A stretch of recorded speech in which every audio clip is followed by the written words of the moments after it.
پیارے پیارے اسلامی بھائیوں اور مدنی چینل کے ناظرین، ہم کوشش کرتے ہیں کہ قرآن مجید فرقان حمید کی ان آیتوں کے بارے میں جانیں، سمجھنے کی کوشش کریں کہ جس میں رب کریم نے ہم سے براہ راست بات کی ہے، یا ایہا الذین آمنو کہہ کر، اے ایمان والو۔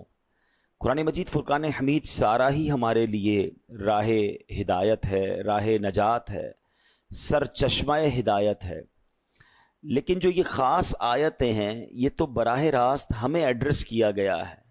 تو ایک مومن ہونے کی نیت سے، ایک مسلمان ہونے کی نیت سے یہ لازم ہے کہ ہم اس پیغام کو سمجھیں کہ رب نے مجھ سے کیا فرمایا ہے۔ انشاءاللہ آج بھی اسی ٹاپک کو ہم لے کر آگے چلیں گے، مگر اس سے پہلے درود پاک کی فضیلت پر مشتمل ایک حدیث پاک، سبحان اللہ، اور وہ جمعہ کے دن سے متعلق ہے۔ سرکار دو عالم صلی اللہ تعالیٰ علیہ وسلم کا فرمان عالی شان ہے، حدیث پاک کا مضمون ہے کہ جو کوئی شخص جمعہ کے دن 200 بار درود پاک پڑھے، اس کے 200 برس کے گناہ معاف کر دیے جاتے ہیں۔ اب آپ غور کریں کہ سبحان اللہ، جمعہ کا دن کتنا مبارک دن ہے، اور اس دن سبحان اللہ اس کا مرتبہ اتنا بڑا ہے۔ علماء فرماتے ہیں کہ جمعہ کے دن اگر کوئی ایک نیکی کرے تو اسے 70 نیکیوں کا ثواب ملتا ہے۔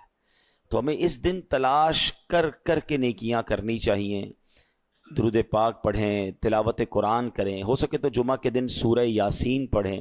سورہ کہف پڑھنے کے تو بہت سارے فضائل ہیں۔ احادیث میں یہ مضمون ملتا ہے کہ جو جمعہ کے دن سورہ کہف پڑھے، ایک جمعے کو پڑھے، تو اگلے جمعے تک اس کے لیے نور کر دیا جاتا ہے۔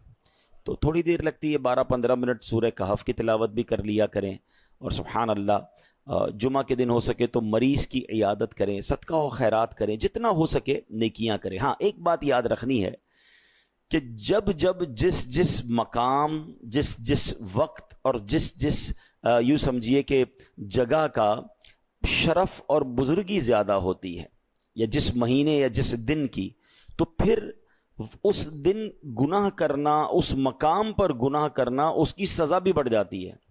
مثال کے طور پہ کوئی باہر روڈ پر گناہ کرے، یقیناً گناہ ہے، مگر مسجد کے اندر آ کر کرے گا تو اس کی پنشمنٹ بڑھ جائے گی نا، کہ اللہ کے گھر میں آ کر بھی گناہ کرنا ہے۔ کوئی عام دن میں گناہ کرے، یقیناً غلط ہے، مگر جمعہ کے دن گناہ کرے گا تو جہاں نیکی 70 گنا، وہاں اس کا گناہ بھی 70 گنا ہو جاتا ہے۔ تو پلیز عام دنوں میں بھی بچنا ہے، مگر جمعے کو گناہ نہیں کرنے، اسپیشلی بچنا ہے۔ جمعے کو کوئی نماز قضا نہیں ہونی چاہیے، میں نہیں کہتا عام دنوں میں بھی نہیں ہونی چاہیے، مگر کتنی افسوس کی بات ہے کہ جمعے کی نماز پڑھتے ہیں، عصر کی نہیں پڑھتے۔ ایسا نہ کریں، جمعے کو خاص طور پہ نمازوں کا اہتمام کریں، جمعے کو خاص طور پہ گناہوں سے بچیں۔ اللہ کرے کہ یہ بات ہم سمجھنے میں کامیاب ہوں اور اس دن کو امپورٹنس دیں۔ اس کی امپورٹنس کتنی ہے شریعت کی نظر میں، اللہ کی بارگاہ میں، کہ قرآن پاک میں پوری سورہ جمعہ نازل کی گئی ہے۔ صرف ذکر نہیں کیا گیا قرآن میں جمعہ کے دن کو، یعنی جمعہ کو ڈسکرائب کرنے کے لیے ایک پوری سورت قرآن پاک میں نازل کر دی گئی ہے۔ تو try to understand the importance of the day of Friday. اس کو آرڈنری ڈے کی طرح، اس کو عام دنوں کی طرح سیلیبریٹ نہ کریں۔ اللہ کرے کہ یہ بات ہمیں سمجھ آئے۔ آئیے مل کر محبت کے ساتھ بآواز بلند درود پاک پڑھ لیں۔ صلو علی الحبیب صلی اللہ تعالی علی محمد صلی اللہ علیہ وسلم۔ آج جو قرآن پاک کی ہمیں آیت ہم نے سننی ہے، سبحان اللہ کیا کمال کی آیت ہے اور کیا شاندار اس میں لیسن ہے۔ پارہ نمبر 3 ہے، سورہ بقرہ ہے، آیت نمبر ہے 254۔ اللہ قرآن مجید میں ارشاد فرماتا ہے، بسم اللہ الرحمن الرحیم، یا ایہا الذین آمنوا انفقوا مما رزقناکم من قبل ان یأتی یوم لا بیع فیہ ولا خلۃ ولا شفاعہ والکافرون هم الظالمون۔ آسان ترجمہ قرآن کنز العرفان، اے ایمان والو، ہمارے دیے ہوئے رزق میں سے اللہ کی راہ میں اس دن کے آنے سے پہلے خرچ کر لو جس میں نہ کوئی خرید و فروخت ہوگی، اور نہ کافروں کے لیے دوستی، اور نہ شفاعت ہوگی، اور کافر ہی ظالم ہیں۔ یعنی سبحان اللہ، اس قرآن مجید کی اس آیت میں ہمیں جھنجھوڑا گیا ہے۔ ایک دن آنا ہے جس دن مال کام نہیں آئے گا، جس دن کوئی دوستی کام نہیں آئے گی، ہاں اچھے لوگوں کے ساتھ رہے ہوگے تو کام آئے گی، برے دوست اور خاص طور پہ اگر غیر مسلم ہیں، ایمان ہی نہیں ہے ان کے پاس، کوئی کام نہیں آئے گا تمہارے۔ اس دن سے پہلے اس دن کی تیاری کر لو۔ اللہ نے مال دیا ہے، اس کو اس کی راہ میں خرچ کر لو۔ اب اس آیت کا معنی کیا بنتا ہے ذرا سمجھیے گا۔ اس آیت میں آخرت کا زاد راہ تیار کرنے کا ایک اور طریقہ بیان فرمایا کہ قیامت آنے سے پہلے پہلے راہ خدا میں اپنا مال خرچ کر لو جو خدا ہی نے تمہیں عطا کیا ہے، اللہ نے ہی دیا ہے نا۔ یعنی یہاں یہ بات بھی سمجھنی ہے، ذرا مل کر جواب دیں گے، ہمیں مال کس نے عطا کیا ہے؟ اللہ نے دیا ہے۔ اچھا میں آپ سے ایک بات پوچھنا چاہتا ہوں کہ دنیا میں ہم کسی کو کوئی پیسے دیں کہ بھئی یہ میرے 50,000 روپے ذرا رکھ لو، اور تھوڑے دنوں بعد میں اس کو کہوں یار وہ جو میرے 50,000 تھے اس میں سے 5,000 دے دو، یہ صاحب مجھے 5,000 واپس دے دیں، انہوں نے مجھ پر کوئی مہربانی کی؟ نہیں نا، پیسے میں نے دیے، میرے ہی پیسے تھے، اور 50 پیسے میں نے 5 ہی مانگے ہیں۔ اچھا میں اس 5,000 پہ اس کو شاباش بھی دوں، تحفہ بھی دوں، خوش بھی ہو جاؤں، تو لوگ کہیں گے کمال ہے یار، اپنے ہی پیسے تھوڑے سے لے کر پھر کس بات کی خوشی ہے، پھر کس بات کا انعام ہے؟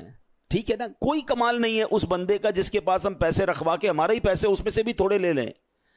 میرے رب کی شان دیکھیں کہ مال کون دیتا ہے؟ اللہ دیتا ہے۔ اچھا اللہ اپنے مال میں سے فرماتے میری راہ میں خرچ کر لو۔ اچھا ہم خرچ کر بھی لے تو کمال کیا کیا، دیا اسی نے تھا۔ بلکہ مزے کی بات بتائی کہ صرف مال نہیں دیتا، مال تو بہت سو کو دیا ہے، پھر اللہ خرچ کرنے کی توفیق بھی اللہ ہی دیتا ہے۔ دنیا میں ایسے بہت سارے لوگ ہیں جن کو اللہ نے بہت دیا ہے، توفیق نہیں دی ہے، اربوں پتی ہیں، زکوٰۃ نہیں نکلتی ہے۔ نفلی صدقات کی بات تو بعد میں آئے گی نا، جو فرض ہے جو ضروری ہے دینا وہ نہیں نکلتا کیونکہ توفیق نہیں ہے، دل نہیں چلتا۔ سبحان اللہ، مال بھی رب دے، توفیق بھی رب دے، اور بندہ کچھ خرچ کر لے تو انعام بھی ربی عطا فرماتا ہے، جنت کی نعمتیں بھی رب عطا فرماتا ہے۔ بلکہ ایک جگہ تو رب نے فرمایا قرآن میں ہی، ہے کوئی جو اللہ کو اچھا قرض دے، قرض حسنہ۔ بڑی عجیب بات ہے کہ یار رب کو قرض کون دے سکتا ہے؟ جب مال ہی رب نے دیا ہے تو اللہ کا مال ہے، اللہ فرماتا ہے کوئی جو میری راہ میں خرچ کرے، اللہ فرماتا ہے کوئی جو اللہ کو قرض دے۔ اس کا مطلب کیا ہوا؟ علماء نے بڑی ڈیبیٹ کی اس پر، یہ لفظ قرض کیوں لایا گیا؟ تو اس کے پیچھے علماء نے جو ریزن بیان کیا کہ دنیا میں جب آپ کسی کو تحفہ دیتے ہیں نا تو واپسی کی امید نہیں ہوتی اور رکھنی بھی نہیں چاہیے۔ تحفے کا مطلب تو آپ نے دے دیا نا، گفٹ ہے۔ کچھ لوگ تو تحفہ دے کر بھی امید رکھ رہے ہوتے ہیں، آج میں نے دیا ہے دیکھو کل کیا دے گا۔ تحفہ بھی غرض کے ساتھ، تحفہ بھی کنڈیشن کے ساتھ، تحفہ کنڈیشن کے ساتھ نہیں ہوتا۔ گفٹ دیا تو دیا، اچھے دل سے دیا کرو۔ تو لیکن جب آپ قرض دیتے ہیں نا تو آپ کو پتا ہوتا ہے یہ واپس آنا، جبھی تو قرض ہے۔ آپ تو کنڈیشن بھی لگاتے ہیں، چیک بھی کرتے ہیں، کس کو دے رہا ہوں، واپس دے گا نہیں دے گا۔ اللہ اکبر۔ فرمایا جو رب نے قرآن میں فرمایا نا، ہے کوئی جو اللہ کو اچھا قرض دے اور اللہ اس کو پھر بڑھا کے لوٹائے گا، تو اس کا مطلب یہ ہے کہ دینے والا اللہ کی راہ میں یقین رکھے کہ جو میں دے رہا ہوں یہ مجھے ضرور واپس ملے گا، اور جتنا دیا اتنا نہیں ملے گا، اللہ اپنے کرم سے اس کو بڑھا کر واپس لوٹائے گا۔ اچھا دنیا میں دے دیا اللہ نے تو پھر ختم ہو گیا نا۔ مثال کے طور پہ ہم نے کسی کو قرض دیا، اس نے ہمیں واپس دے دیا، اس پر بھی اللہ کی شان کریمی دیکھیں کہ دنیا میں خرچ کیا، اللہ دنیا میں بڑھا کے دیتا ہے، کسی کو 1 کا 10 دیتا ہے اور کسی کے اخلاص کے مطابق 1 کا 700 بھی عطا فرماتا ہے۔ تو پھر اس کے بعد تو ختم ہو گئی نا بات؟ نہیں، یہ تو دنیا میں دیا ہے، اللہ جنت کی نعمتیں اور عطا فرمائے گا۔ احادیث میں آتا ہے، مضمون ملتا ہے کہ جب تم اللہ کی راہ میں صدقہ کرتے ہو نا، اللہ تمہارے صدقے کو پالتا ہے، جس طرح تم اپنے بچڑے کو یا گائے کے بچے کی مثال دی گئی، جانور کو پالتے ہو کہ وہ چھوٹا ہوتا ہے اور بڑا ہو جاتا ہے۔ فرمایا کوئی کھجور کا صدقہ دیتا ہے، اللہ اسے قیامت کے دن احد پہاڑ جتنا عطا فرمائے گا۔ یعنی ملٹی پلائی ادھر بھی ہو رہا ہے۔ سبحان اللہ و بحمدہ۔ کاش یہ بات سمجھ آ جائے کہ یہ کتنا کمال کی اللہ کا احسان ہے۔ تو فرمایا کہ جو اللہ نے مال عطا کیا ہے اسی میں سے تم خرچ کرو۔ پھر کیا فرمایا؟ قیامت کا دن بڑی ہیبت والا ہے،